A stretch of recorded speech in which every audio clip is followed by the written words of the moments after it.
This is what this administration breeds. Corruption pan corruption pan corruption. Sham jobs. They write up like people in a post when there's nobody in that post. Bogus invoices. Check a right for people when I work.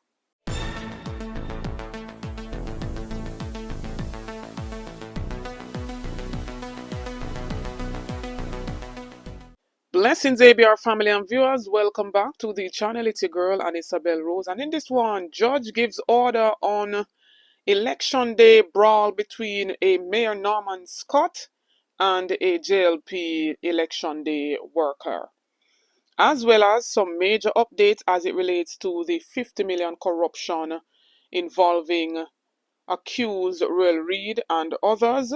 The prosecutor has outlined some alleged 25 million corruption between Reid, Pinnock and Brown Lawrence. And the Health Minister Chris Tufton pushes for the almost 10-year-old Cornwall Regional Hospital to be completed before September of next year, and also hints at changing the name of Belleview Hospital.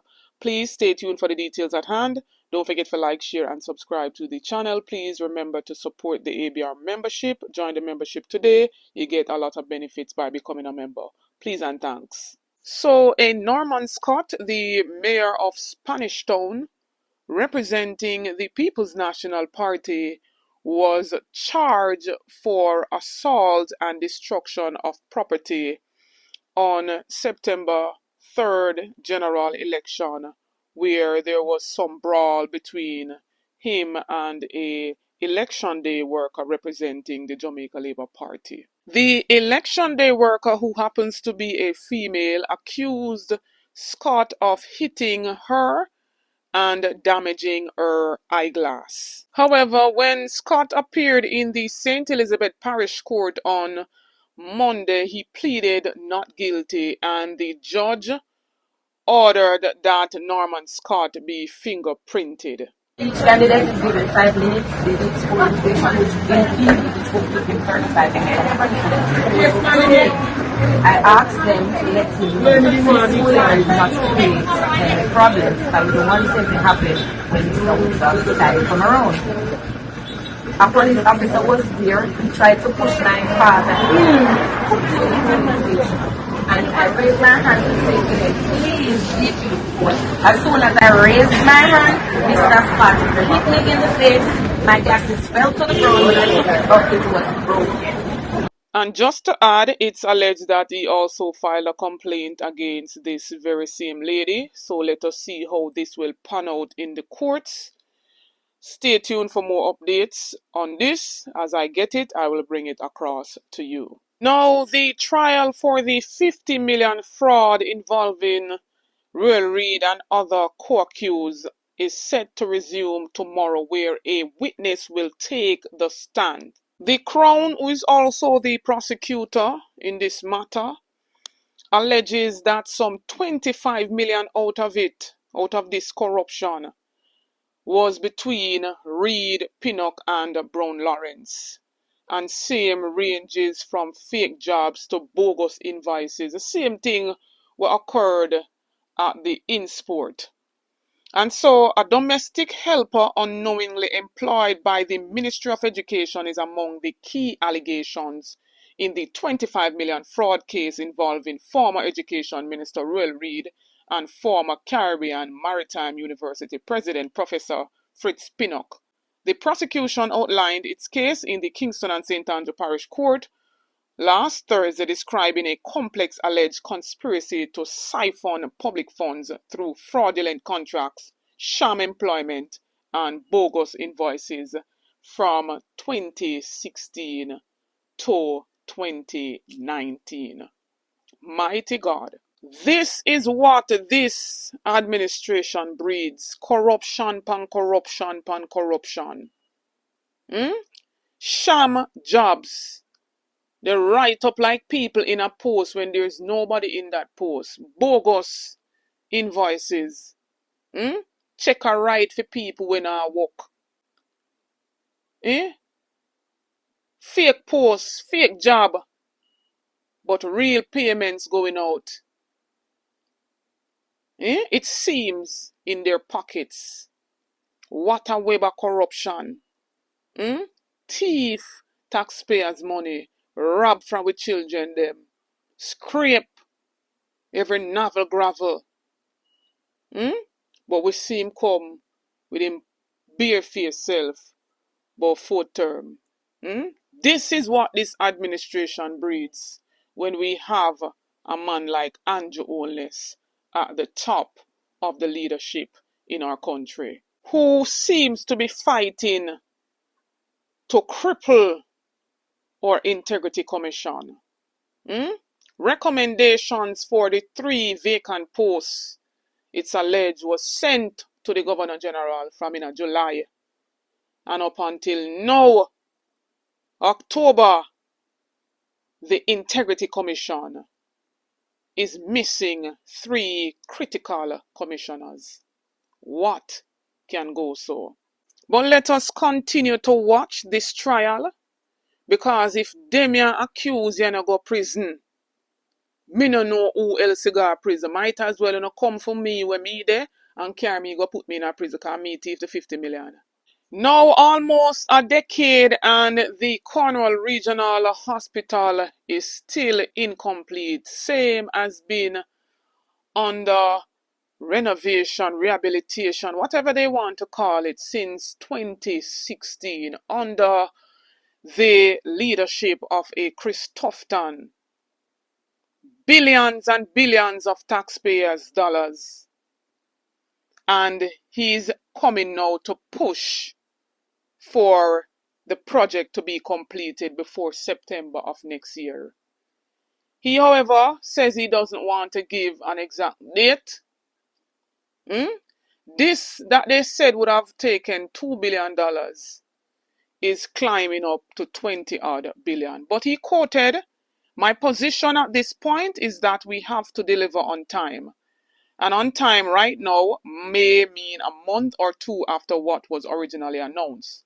But we can't go too far beyond that, and I've made that clear to the team. It means that, if needed, they have to double up their efforts, turn on the night lights, hire more people." However, a July 2025 JIS story had made mention of substantial completion of the renovations anticipated by early next year, but that timeline now appears to have shifted. Them keep moving the goalposts, the time of completion as it relates to the Cornwall Regional Hospital. The minister noted that while the temptation is always to push back a month or 2 to get things right and to get it perfect, there is a need for on-time delivery. He said the key is to hold contractors, management, and leadership of the project accountable for delivering it on time and within budget. We have to get it done because I believe the people of Jamaica now want to move into a new hospital and it's long overdue. Noting that he tends to shy away from giving completion dates and that he had noted previously referenced deadlines including April and mention of even September in one article, the minister said he has met with the team and told them to do it before September. This same hospital, I believe, all of it could have been teared down and a brand new hospital could have been built for less than the amount that is used now to renovate it, and it would have been completed already. That's my take on all of this. In the same breath, Tufton hints at changing Belleview name to end what he deems stigma. What is wrong with the name Belleview? Whether you change the name today, tomorrow, or next year, we still know that it is a mental facility. Why don't you go and change your name? You put some form of redress to the mothers who have lost their babies, how much babies died in less than a month? Are you addressing other critical matters at hand? When you get enough beds and so forth, other resources in terms of equipment in certain hospitals, you talk about changing Bellevue name.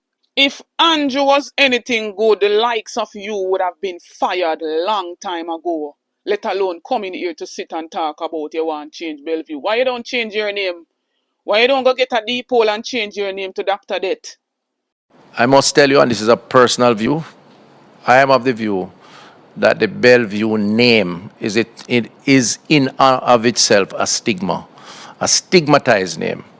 And part of the redevelopment of Bellevue that we are now going through, and we are going through a redevelopment, there is a TOR that's out for a redesign for the construction of a 100-bed facility that will address the chronic cases. Bellevue is on 50 acres of land, and we intend to segment that land for a mental health, mental wellness institution for chronic cases, and to use the rest of the lands for some other health-related purposes, which we will comment on in the future.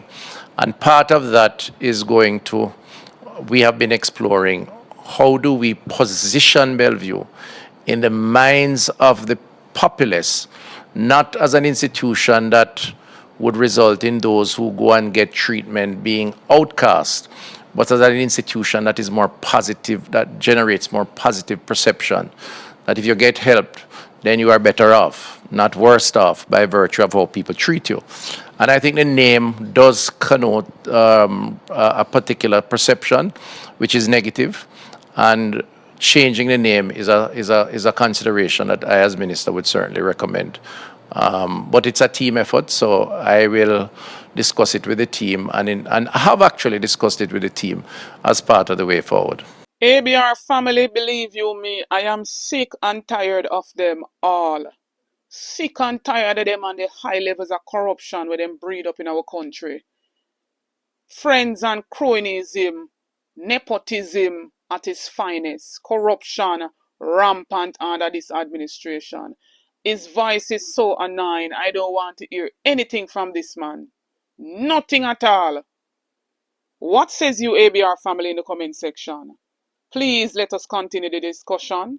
Don't forget to like, share, and subscribe to the channel. On the road to 50K, help me to get there. Liking the videos are free. Please and thanks, get this video to at least 7,000 likes. Stay tuned for more videos. Stay tuned for more updates.